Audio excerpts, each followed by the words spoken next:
Ciao guys! Welcome back to the Chao Kitchen. In my previous video, I showed you kung paano gumawa ng tapioca pearls. Ngayon naman ang papakita ko sa inyo ay ang paggawa ng grass jelly. So maraming hindi pa nakakakilala kung ano ang grass jelly or black gulaman ay ang ginagamit na sinkers na very popular sa mga Chinese restaurant and sa Thailand. Sa Pilipinas, nagiging popular na rin siya. Kaya lang, karamihan ng available sa market ay yung mga nasa lata o kaya yung powder na tinutulaw lang habang niluluto. Sa Chao, we make our grass jelly fresh. At ang ginagamit namin ay puro natural ingredients.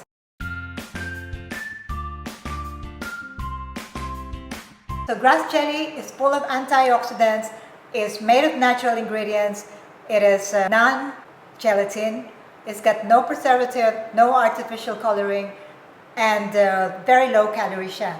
So compare mo sa tapioca pearls are made 100% from tapioca starch. So this one is more herbal. May mga health benefits din siya, katulad ng it improves digestion. So the whole process ng paggawa ng grass jelly takes about 6 to 8 hours. Matagal talaga siyang gawin. And you need a special machine para paghalo dahil siya nagiging very chewy.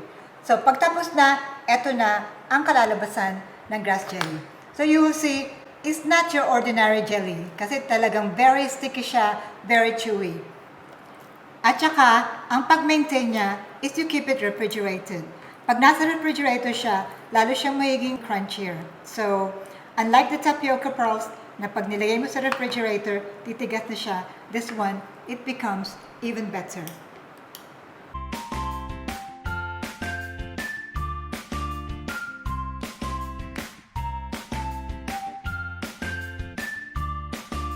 Nakat ko na siya in bite-sized cubes. Gagawa na tayo ng mga snacks na ginagamitan ng grass jelly.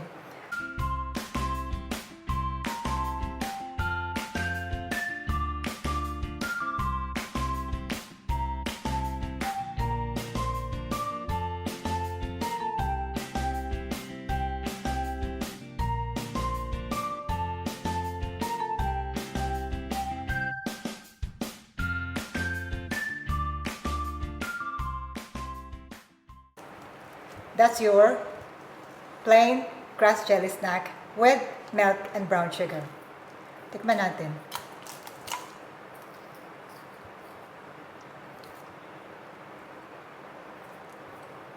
It's really yummy.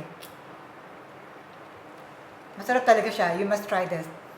If you haven't tried this, you must come to Chao.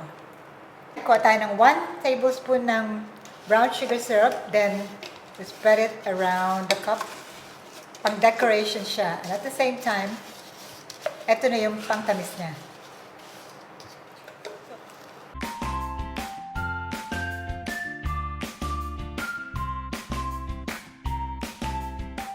Brown sugar, fresh milk grass jelly. So, lalagyan natin siya ng fresh milk.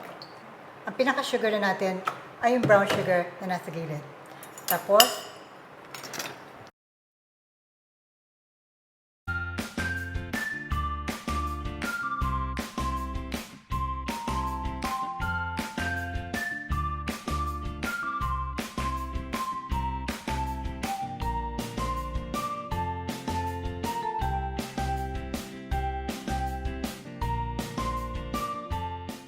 and then you have your brown sugar fresh milk grass jelly.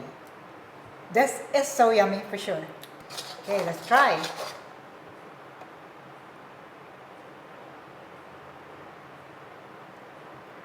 It's so good. I can finish this whole cup for sure. Ngayon naman, sa last natin gagawin ay brown sugar milk tea. Meron na akong milk tea na ginawa dito. This is a Taiwanese milk tea. Ito na lang gagamitin natin. So, once again, lalagyan ko ng brown sugar yung sides.